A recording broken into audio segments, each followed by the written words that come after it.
네, 여기 이렇게 나와 있는 이 서창희 씨가 쓴 내 인생 여기서 끝나지 않는다. 이 내용 보면 인생은 타이밍이 중요하다고 하잖아요. 근데 이 어떤 한 사람이 어떤 타이밍에 의사를 결정하는 걸 보면 그 사람이 가장 소중히 여기는 것이 무엇인지 여실히 보여준다는 겁니다. 근데 어떤 이들은 매주 타이밍을 알려달라는 마음으로 예배하러 간다고 해요. 하나님 언제입니까? 이 순간 어떤 결정을 내려야 합니까? 근데 하나님은 타이밍을 알려주시기보다는 그 간구 뒤에 숨은 자존심, 욕심, 집착과 두려움을 다루기를 원하신다라는 거죠. 모든 타이밍에서 하나님 말씀을 근거로 삼으라고 하는데 예수님을 잘 믿을수록 타이밍을 잘 잡게 되는 게 아니라 점점 지혜로워진다라는 사실이에요. 주님을 가장 사랑하고 두려워하면 어떤 것에도 집착하지 않고 내 주변 상황이나 내 상태에 상관없이 결정을 내릴 수 있다라는 거죠. 반대로 주님을 믿지 않는 상태에서의 타이밍과 선택은 우매할 수밖에 없다는 겁니다. 성령이 우리 안에 거하실 때 우리는 가장 지혜롭게 분별하고 결정할 수 있습니다. 모든 불안과 자존심, 열등감에서 벗어나 하나님의 주권 아래서 가장 합당한 타이밍을 잡게 될 것이다 라고 이렇게 말하고 있습니다. 또 존 프레스턴이 한 말처럼요, 성령의 역사 없이 죄를 온전히 내버리고 겸손하게 될 수 있는 사람은 없다는 것을 말하고 있습니다.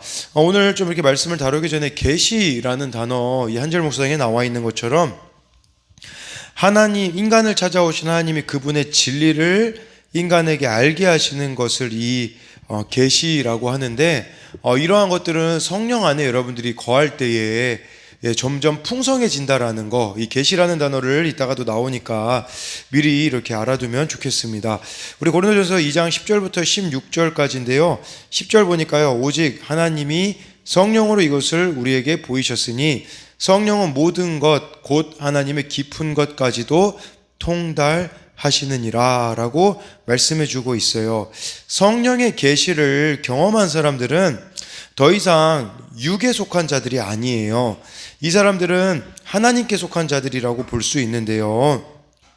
우리가 이제 하나님을 사랑하고 하나님의 부르심을 받았다면 하나님의 지혜가 그때그때마다 우리들에게 주어진다라는 것입니다. 그래서 그것은 하나님의 깊은 것, 이것은요 세상 사람들이 알 수 있는 것이 아니에요. 이 하나님의 깊은 것은 사람들이 접근할 수 없는 구원에 대한 이런 하나님의 계획, 이런 것들이 다 포함이 되어지는 것이죠. 우리들에게 있어서 뭐 예로 들자면 영혼 구원 같은 것도 그런 것이 아니겠습니까? 그때 딱 주님이 우리에게 이렇게 마음을 주셔서 우리가 성령의 이끌림을 받아 순종하였을 때 정말 구원의 역사가 일어나는 것들을 보면 세상 사람들은 우연이라고 말해요. 우연. 근데 우리들에게는 이것이 우연이 아니라 성령을 통한 하나님의 깊은 것이라는 것을 말씀해 주고 있는 것이겠죠. 11절에 사람의 일을 사람의 속에 있는 영 외에 누가 알리요? 이와 같이 하나님의 일도 하나님의 영 외에는 아무도 알지 못하느니라. 이 사람의 일을 가장 잘 인식하는 것은 그 사람의 영이잖아요. 뭐 여기서는 영이라고도 말할 수가 있겠지만 뭐 그 사람의 내면이라고 말할 수 있겠죠. 근데 하나님의 일을 이렇게 잘 알 수 있는 방법은 성령을 통해서라고 이렇게 말씀해 주고 있어요. 그러니까 오직 성령님만이 하나님의 뜻을 이렇게 알게 해주신다라는 겁니다. 그래서 하나님의 이런 지혜는 성령님이 일깨워 주시고 가르쳐 주셔야 우리가 이해할 수 있는 것임을 말씀하고 있는 겁니다. 그래서 하나님의 일은 성령의 여러분들이 충만함으로 성령님께 여러분 자신을 내어드릴 때에 이러한 것들을 알게 되어지는 것이죠.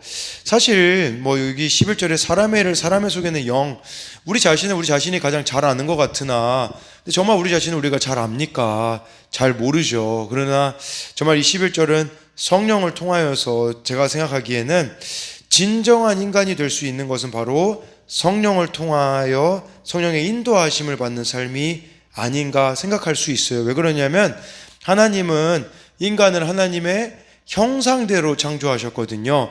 그 형상이라는 말은 교제하는 존재로 창조하셨기 때문에 당연히 창조주를 알아야 우리가 우리 인생을 가장 잘 아는 것이 아니겠습니까? 12절에 우리가 세상의 영을 받지 아니하고 오직 하나님으로부터 온 영을 받았으니 이는 우리로 하여금 하나님께서 우리에게 은혜로 주신 것들을 알게 하려 하심이라. 하나님으로부터 온 영을 받은 사람은 세상의 영을 받지 않는데요. 그러니까 세상의 어떤 영향력이나 세상의 어떤 가치나 이런 것들이 여기에서 우리가 영향을 받을 수가 없고 또 이런 것들을 추구할 수도 없다라는 겁니다. 정말 여러분들이 성령의 사람이 되어지면 세상의 가치나 세상의 영향력으로부터 유혹은 느낄 수 있을지 모르겠으나 그것이 우리를 장악하도록 내버려 둘 수는 없다라는 겁니다. 그러면서요, 우리로 하여금 하나님께서 우리에게 은혜로 주신 것들을 알게 하려 하심이라. 그렇기 때문에 성령의 사람들은 늘 감사가 넘치게 되어지는 거예요. 왜냐하면 모든 것 가운데 하나님의 은혜를 알게 되어지는 것이거든요. 그냥 세상 사람들은 이것을 이런 것까지도 감사하냐고 라고 말할지 모르겠지만 우리들은 성령의 인도함 또 성령의 충만함 가운데서 하나님의 그 은혜가 극대화되기 때문에 모든 것들에 감사하게 되어지는 것이죠. 이 하나님의 이 지혜는 하나님만 아시는 비밀이기 때문에 우리가 이 하나님의 성령께서 그 십자가의 메시지를 전파하여 사람들이 그것을 깨닫고 받아들이도록 하시지 않는다면 아무도 깨달을 수가 없는 것은 우리가 정말 이렇게 부르심 받은 것은 또 예수님을 믿게 되어진 것은 전적으로 하나님이 우리들에게 은혜를 내려주신 성령을 보내주셨기 때문에 가능했다라는 겁니다. 13절에 우리가 이것을 말하거니와 사람의 지혜가 가르친 말로 아니하고 오직 성령께서 가르치신 것으로 하니 영적인 일은 영적인 것으로 분별하느니라 라고 말씀해 주고 있습니다. 그러니까 이것은 사람의 지혜가 아니라 성령으로부터 온 것이기 때문에 영적인 일은 영적으로 분별한다라는 것은 하나님의 영, 성령을 받은 사람은 성령의 가르침과 인도하심을 받아야 된다라는 의미라고 할 수가 있습니다. 그러니까 우리가 정말 이 영적인 일, 영적으로 분별한다라는 것은 세상적인 그러한 것들이 아니라 성령의 인도하심 속에서 우리가 옳은 것과 그른 것들을 분별하게 되어지는 그런 것들을 볼 수가 있는 것이겠죠. 근데 이런 분별력이 없는 사람들이 있습니다. 그 사람들은 누구냐면 14절에 나와 있는데 육에 속한 사람들입니다. 이게 그런 말이 있잖아요. 똥인지 된장인지 구별하지 못한다. 육에 속한 사람들의 모습이라고 볼 수 있어요. 우리 14절에 육에 속한 사람은 하나님의 성령의 일들을 받지 아니하나니 이는 그것들이 그에게는 어리석게 보임이요 또 그는 그것들을 알 수도 없나니 그러한 일은 영적으로 분별되기 때문이라. 예수님 믿는 거를 사람들이 이해를 못하는 거예요. 왜 새벽 기도는 가고 왜 말씀은 읽고 왜 기도는 저렇게 할까? 이 육에 속한 사람, 육에 속한이라는 단어를 제가 찾아보니까 여러 가지 의미가 있더라고요. 자연적인 사람, 그러니까 그냥 하나님 없이 살아가는 사람, 세상적인 사람, 육신적인 사람, 성령이 없는 사람이라는 의미가 있어요. 근데 이것을 헬라어 단어를 좀 이렇게 풀어 설명한 거를 봤거든요. 이런 의미도 있더라고요. 첫째 아담으로부터 나온 우리의 유산에 속한 모든 것. 그러니까 첫째 아담, 그러니까 둘째 아담은 예수님이거든요. 로마서에 의하면 첫째 아담으로부터 온 우리의 유산에 속한 모든 것은 그냥 우리가 태어난 대로 살아가는 거예요.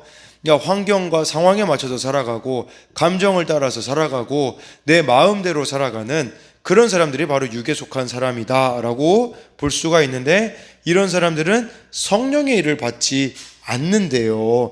이 성령의 일을 받지 않는다라는 것은 이것은 복음을 이들이 이해하지도 못하고 성령의 일들을 미련하게 보는 거예요. 세상의 가치를 두고 살아가고 있기 때문에 이런 사람들에게는요, 하나님에 대하여서는 전혀 관심이 없음을 나타내고 있다라는 겁니다. 근데요, 여러분, 이게 우리들이 이렇게 해도 될 수 있다라는 거예요. 우리가 성령의 인도하심과 지배를 지속적으로 받지 않으면 다시 불신자처럼 행동할 수가 있다라는 겁니다. 그래서 이들에게는요, 인간의 일은 지혜롭게 보여요. 그러니까 자기가 좋아하는 것은 일찍 일어나서 시간을 투자해서 돈을 투자해서도 하지만 하나님께 대하여서는 그렇지 않은 자들이다라고 볼 수가 있는 것이겠죠. 네. 그래서 저는 이 말씀을 또 이렇게 보면서 들었던 생각은 무엇이냐면, 이 육에 속한 사람으로부터 영에 속한 사람으로 변화되어지는 데는 꼭 발목을 잡는 것이 있다라는 생각을 하게 되어지더라고요. 정말 이제 성령의 사람이 되려고 하면 이 육에 얽혀 있는 것들이 사람들이 다 있더라고요. 영적으로 성장하려고 하면 발목 잡는 영역들이 다 있는데 그것 때문에 거기를 넘어서지 못하는 이런 모습들을 너무나 많이 보게 되어지는 거예요. 그러다 보니까 계속 육에 속한 자로서 살아가게 되어지는, 영적인 것에 대해서는 무지한 삶을 살아가게 되어지는 것이죠.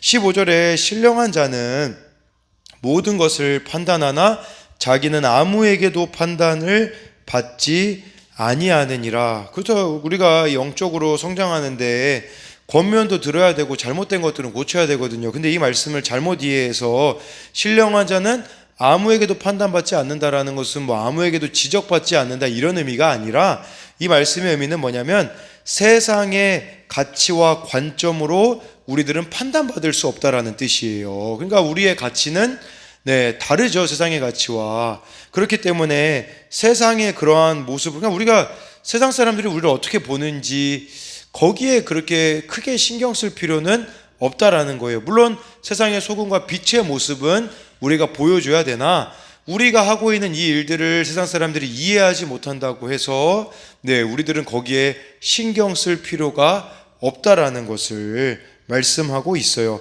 근데 우리가 여전히 육에 속한 사람이라면 이런 것에 신경을 많이 쓰게 될 겁니다. 다른 사람들이 나를 어떻게 보지, 또 나를 어떻게 판단하고 있지, 세상의 가치와 관점으로 또 비춰서 우리가 때로는 낙심할 때도 있는데, 그러해서는 안 된다라는 것을 우리들에게 보여주고 있어요. 우리의 기준은 오직 예수 그리스도이기 때문에 세상 것을 더 소유하지 못하였다고 해도 여러분들이 그런 것들로 인하여서 위축되고 있다면 지금 내가 육에 속해 있는가, 이 성령께 속해 있는가를 한번 고민해 봐야 한다라는 것이죠. 16절에 누가 주의 마음을 알아서 주를 가르치겠느냐, 그러나 우리가 그리스도의 마음을 가졌느니라. 사도 바울이 지금 이 말씀은 이사야 40장 13절 말씀을 인용한 겁니다. 이사야 40장 13절에는 이런 말씀이 있어요. 누가 여호와의 영을 지도하였으며 누가 그의 모사가 되어 그를 가르쳤으랴. 근데 이 여호와의 영을 바울은 주의 마음으로 이렇게 확장시키거든요. 그러니까 여러분들이 성령을 소유하고 성령의 지배를 받는다면 결국은 예수님의 마음을 소유할 수밖에 없다라는 거예요. 근데 이 성령을 좀 무당처럼 이렇게 여기는 사람들이 있거든요. 막 내가 더 막 이렇게 영적으로 막 뛰어나기 때문에 막 그런 관점으로 보는 사람들이 있는데, 근데 여러분들이 성령님과 친밀하면 친밀할수록 예수님의 마음이 있어야 돼요. 그러면 다른 사람들을 대할 때 어떻게 대하겠습니까? 긍휼히 여기게 되어지는 것이죠. 성령의 사람이라고 말하는데 이기적인 사람들이 있어요. 자기에게만 집중하고 하나님과의 관계만 이렇게 맺으려고 하거든요. 그러나 진정한 성령의 사람이라면 예수님의 마음을 가져서 주변 사람들을 돌아보고 예수님의 마음을 헤아리고 또 성령님께 여러분들 자신을 맡길 때에 정말 다른 사람들을 예수님의 마음으로, 예수님의 시선으로 바라보며 사랑하게 되어지는 것이죠. 그러니까 우리가 진짜 애써야 되는 것은 어떤 행위를 하는 것이 아니라 성령과 깊은 관계를 유지해야 된다는 것을 말씀하고 있는 겁니다. 하나님의 일이 무엇이겠습니까? 우리가 막 봉사도 하고 전도도 하고 여러 가지 할 수 있는데 성령님과 함께하지 않으면 하나님의 일이 되지 않습니다. 왜냐하면 그 일들을 통해 내가 높아지고 내가 드러나게 되어지고 이러한 일들이 얼마나 많이 있는지 모릅니다. 정말 그런 잡음이 없으려면 정말 우리가 늘 성령으로 충만하여 예수님의 마음을 소유해야 한다라는 것이에요.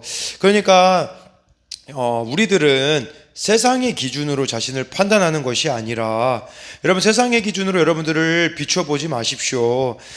우리가 진짜 우리 자신을 어떤 기준으로 판단해야 되냐면 예수님의 마음을 얼마나 소유했고 내가 얼마나 예수님을 닮아가고 있는지가 판단 기준이지, 세상 것이 우리들의 그런 기준이 될 수는 없다라는 것이에요. 이것은 끊임없이 여러분들이 정말 예수님의 마음을 소유하고 닮아가고 있는지를 성령 안에서 여러분 자신을 비추어 봐야 한다라는 거예요. 그러니까 오늘 이 말씀은 성령께서 주시는 힘을 의지하여 어디서나 그리스도의 증인으로 살아가는 사람이 영적인 사람이다 라고 볼 수가 있는 것이죠. 근데 여러분, 이것이 정말 매일매일이 되어지지 않는다면, 매일 성령께 여러분 자신을 내어 맡기지 않는다면 우리는 언제든지 육에 속한 사람이 될 수 있는 가능성이 너무나도 많다라는 사실이고, 사탄이 가만히 있겠습니까? 우리 생각에는 마치 사탄이 휴무일이 있는 것 같이 생각할지 모르나, 아니에요. 사탄이 쉬지 않는데, 우리들이 정말 영적으로 무뎌져 있다면 이렇게 육에 속한 사람이 될 수 있다라는 것을 여러분들이 기억하심으로써 성령의 사람이 되어서, 여러분, 성령이란 단어는 요한복음에 보혜사라고 말하고 있습니다. 보혜사라는 것은 파라클레토스라고 해서 곁에 서서 도우시는 분이라는 거예요. 성령이 여러분들을 도우시는데 왜 성령님의 도우심을 여러분들이 붙잡으려고 하고 있지 않겠습니까? 그리고요, 이 보혜사라는 건 영어로는 Great Counselor라는 의미가 있어요. Great Counselor라고 하거든요. 가장 좋은 위로자라는 뜻인데, 이 시대에 지금 많은 사람들이 위로받고 싶어 하잖아요. 성령이 계시는데 다른 것으로 왜 우리는 위로받으려고 합니까? 오직 성령으로 충만하여서 그 도우시는 손길, 또 그 성령으로부터 오는 위로가 오늘 여러분들의 삶 가운데에 있기를 소망합니다.